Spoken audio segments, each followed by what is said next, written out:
ইরানে চলমান বিক্ষোভে প্রাণহানির ঘটনাকে কেন্দ্র করে কড়া ভাষায় সতর্কবার্তা দিয়েছেন যুক্তরাষ্ট্রের সাবেক প্রেসিডেন্ট ডোনাল্ড ট্রাম্প।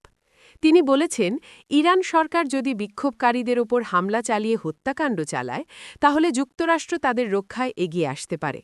এ বিষয়ে মার্কিন সামরিক বাহিনী সম্পূর্ণ প্রস্তুত বলেও দাবি করেন তিনি।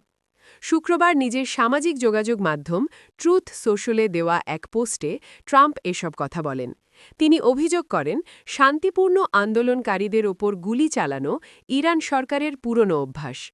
ভবিষ্যতে এমন ঘটনা ঘটলে যুক্তরাষ্ট্র প্রয়োজনীয় যে কোনো পদক্ষেপ নিতে প্রস্তুত থাকবে বলে হুঁশিয়ারি দেন তিনি। প্রসঙ্গত, চরম অর্থনৈতিক সংকট ও দ্রব্যমূল্যের ঊর্ধ্বগতির প্রতিবাদে গত রোববার ইরানের রাজধানী তেহরানে ব্যবসায়ীরা ধর্মঘট শুরু করেন। অল্প সময়ের মধ্যেই এই আন্দোলন দেশের বিভিন্ন শহরে ছড়িয়ে পড়ে এবং বৃহস্পতিবার তা সহিংসতায় লোপ নেয়। ইরানের অর্ধ-সরকারি সংবাদ সংস্থা ফার্স নিউজ জানিয়েছে, নিরাপত্তা বাহিনীর সঙ্গে সংঘর্ষে লোরদেগান ও আজনা শহরে অন্তত ৫ জন নিহত হয়েছেন। অন্যদিকে কুহদাশত শহরে বিক্ষোভকারীদের হামলায় নিরাপত্তা বাহিনীর একজন সদস্য নিহত হওয়ার খবর দিয়েছে দেশটির রাষ্ট্রীয় টেলিভিশন।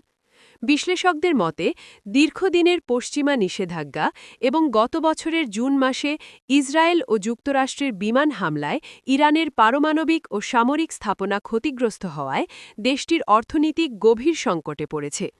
এই পরিস্থিতিতে একদিকে কঠোর হাতে বিক্ষোভ দমন, অন্যদিকে আলোচনার প্রস্তাব, দুই কৌশলেই এগোচ্ছে তেহরান সরকার।